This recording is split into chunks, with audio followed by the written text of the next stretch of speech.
Hey, so today I'm going to show you how to do a sit and reach test properly.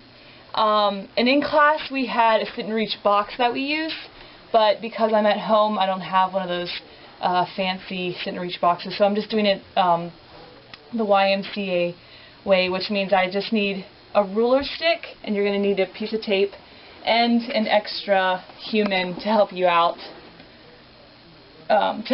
with the sit and reach process. But anyways, the sit and reach test is just basically a test to test your flexibility.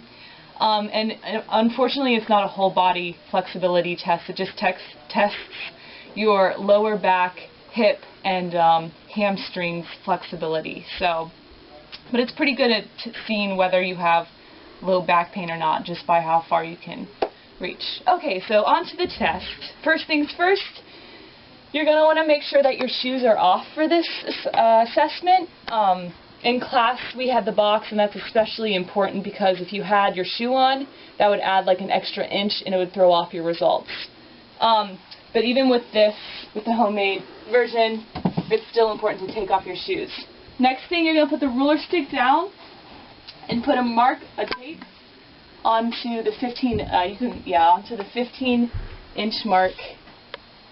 This is where you are going to place your feet. Okay, so getting into the sit and reach position, you want to put your heels at the tip of the tape and have them about 10 to 12 inches apart.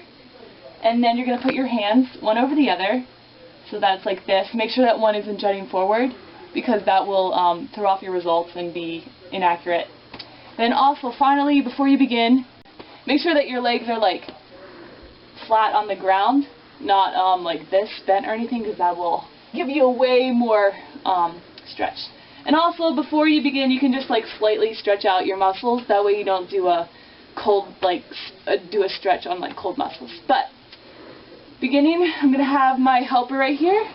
He's going to call out the number that I reach to, so it's good that they stand close by the meter stick to see how far you go.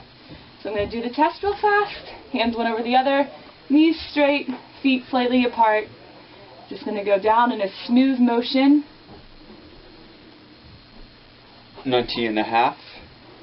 So 19.5 was what I sit and reached at. I'm going to grab the handy dandy book right here.